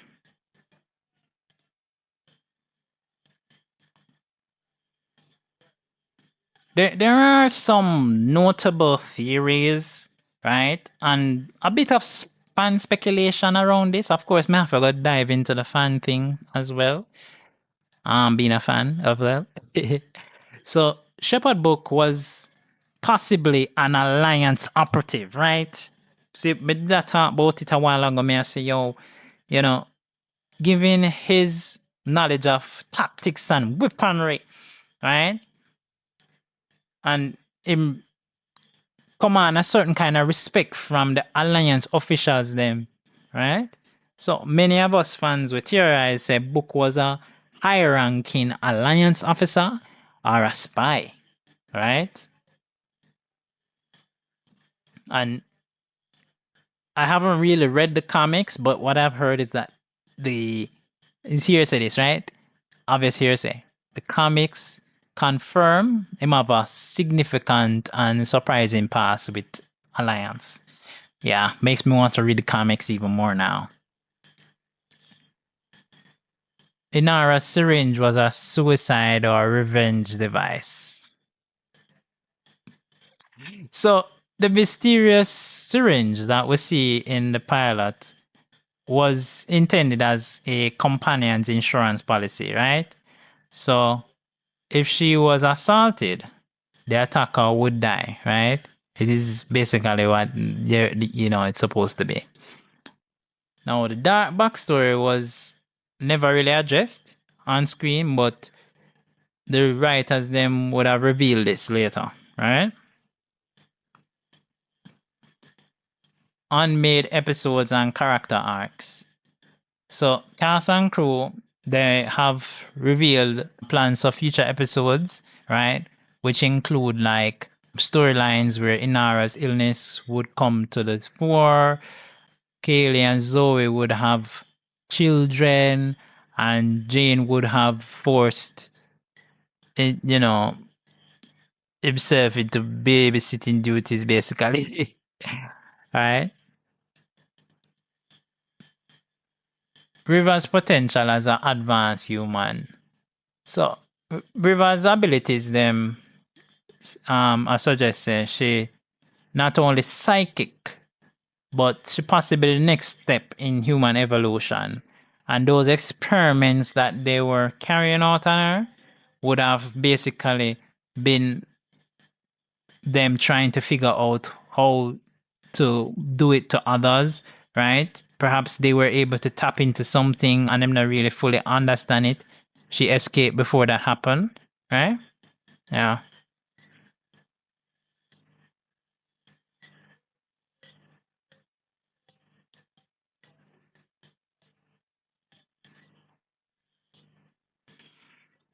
Yeah. So that's essentially the theories that I have. Share your favorite Firefly moments or theories. You know where to put them. Down in the comments.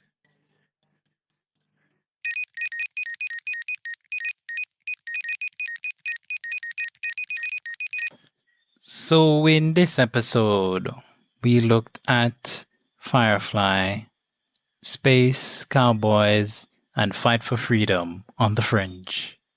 And what a fight it was. I'm telling you, I would continue to go back and forth with this series and watch it many times because it is just such a classic and it is a great exploration of sci-fi television. And at the end of it, it had a good run, and I hope that any other series that comes close to this series will be treated with the same level of dignity and respect that it deserves. That is it.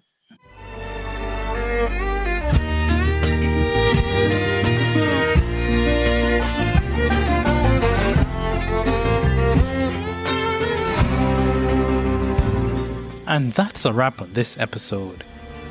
We've crossed 1,000 downloads. Thank you for being a part of this journey. Now, the mission continues as we set our sights on 1250. If you enjoyed the ride, be sure to follow, like, and share. Thanks for listening, and we'll catch you in the next one.